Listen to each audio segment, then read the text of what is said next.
selamat datang Pak Rizal dari BPBD. Kita bertemu lagi sesuai janji kita akan bahas satu kali lagi tentang ancaman banjir bandang di Kabupaten Jember. Karena kita sudah mendekati tahun baru. Tahun baru seperti ramalan BMG, curah hujan sangat tinggi. Tadi sudah saya sampaikan kepada Bapak Isnono. Dengan timnya melakukan aksi kerelawanan, dan itu tumbuh di masa-masa tahun ini. Kerelawanan sosial ini cukup baik di perkembangannya di Kabupaten Jember. Anda adalah pejabat di Kabupaten Jember dan Anda tepat di bidang pencegahan bencana. Kemunculan relawan ini apa yang Anda bisa lakukan? Atau apa memang Anda yang menciptakan? Ya. Apakah memang inisiatif masyarakat kemudian ditangkap oleh BPBD? Ini sebenarnya adalah akumulasi dari keresahan mereka berkumpul. Keresahan artinya begini, kita tahu di pemerintahan di bulan Desember sedemikian rupa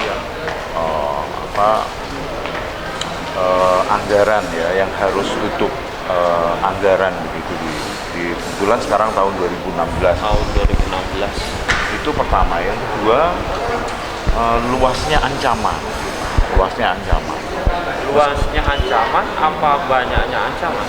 Sebenarnya satu topiknya yakni yang paling kita takutkan adalah banjir bandang. Seperti kita ketahui bahwasanya ini muncul karena yang pertama adalah tipologi, morfologi dan jenis tanah di lereng Gunung Argopuro. Ini yang menurut beberapa penelitian dan peringatan dini dari yang pertama adalah Kementerian ESDM, kemudian juga Dinas ESDM Provinsi Jawa Timur. Kalau Dinas Provinsi Jawa Timur ini sekitar tahun 2008 pasca Panti itu ada penelitian. Kemudian dilanjutkan dengan penelitian Kementerian Energi Sumber Daya Mineral yang menyatakan yang diterbitkan tahun 2012. Di sana menyatakan bahwa ada gerakan-gerakan tanah di lereng Argopuro ini, baik karena saat pasca banjir bandang Panti tahun 2006 maupun itu tercipta di tahun 2011 gitu ya.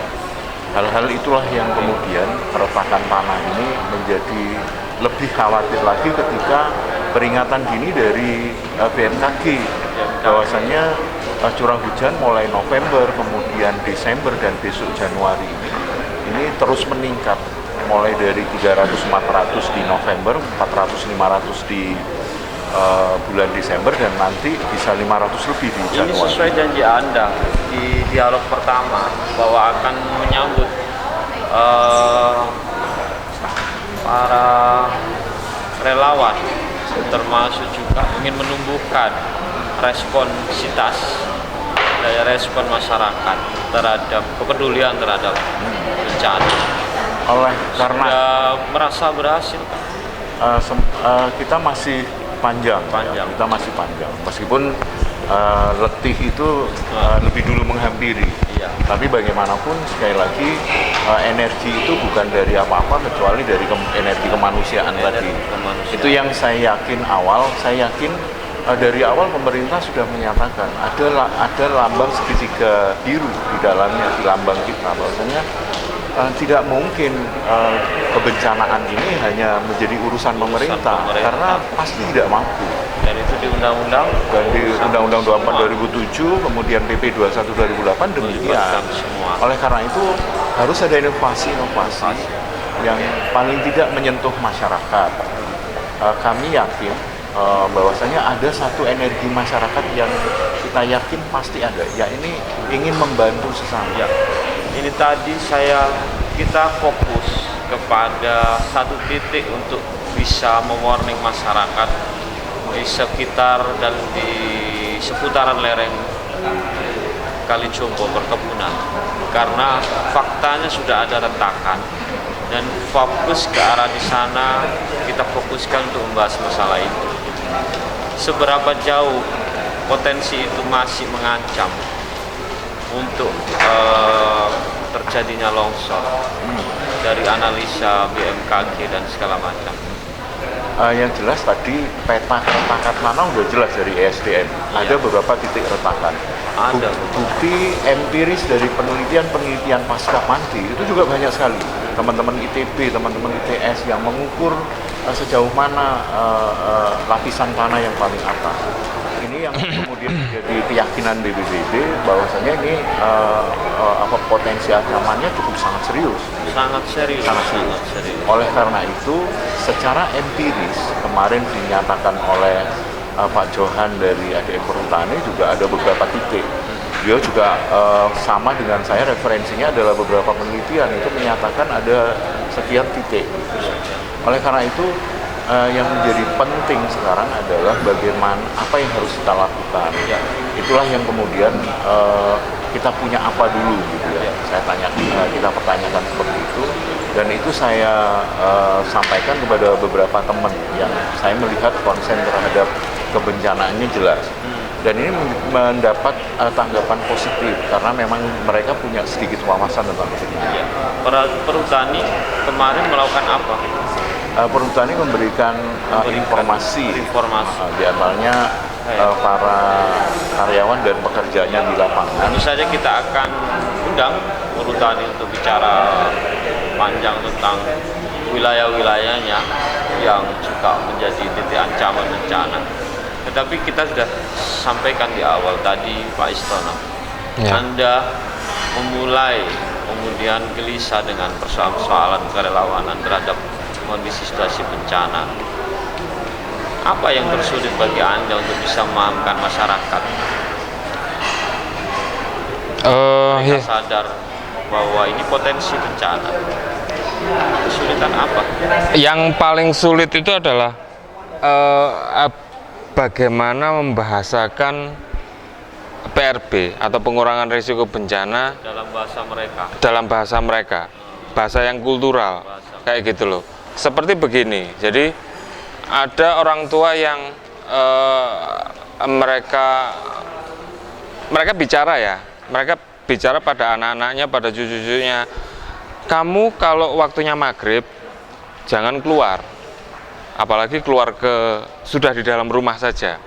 Karena apa? Perpindahan dari cahaya terang ke cahaya gelap itu mengaburkan mata, yang istilahnya rabun ayam. Itu adalah PRB, pengurangan resiko bencana. Ketika kita keluar maghrib, karena mata kita tidak terlalu awas, mungkin kita akan tersandung, mungkin kita akan salah jalan, mungkin akan kita salah lihat dan segala macam. Resiko jauh lebih besar. Nah, itu kultural ya. Kulturalnya seperti itu. Nah, kesulitannya bahwa di pengurangan resiko bencana itu masih banyak istilah-istilah teknis yang cukup memusingkan ya. Artinya bahwa untuk diterjemahkan. Ya, barangkali itu dijembatani dengan teman-teman bahwa kita coba menggali fikih bencana. Terus sudah kajian. Masih dilakukan.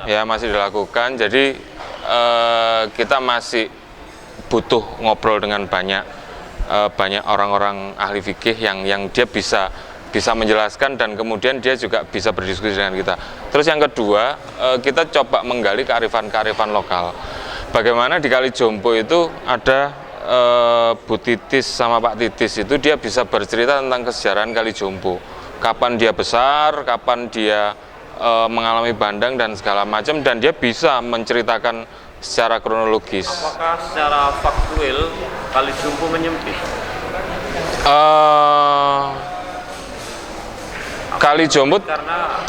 Semua sungai itu tidak pernah menyempit.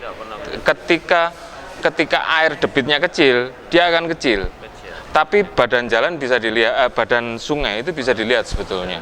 Saya sedikit menambahkan soal menyempit atau tidak. Sebenarnya yang dikatakan oleh teman-teman itu leher botol adalah karena terbentuknya umpamanya Kali Jompo dan kali-kali yang lain itu sebenarnya lahirnya dari mata air yang sedemikian menyebar di lereng Gunung Argopuro ini.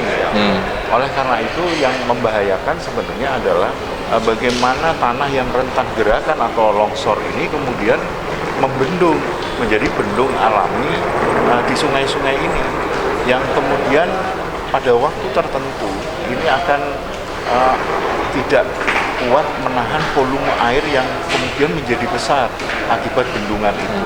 Inilah yang kita takutkan yang akan menjadi banjir bandang seperti Panti. Tentu saja kita bahas sekali lagi bahwa Kali Jompo dan perkebunan Kali Jompo sangat riskan, dan mendekati ini kita akan lebih dalam lagi sejauh mana potensi hujan yang curah hujan nanti yang akan terjadi. Kita akan bahas lagi setelah yang satu ini.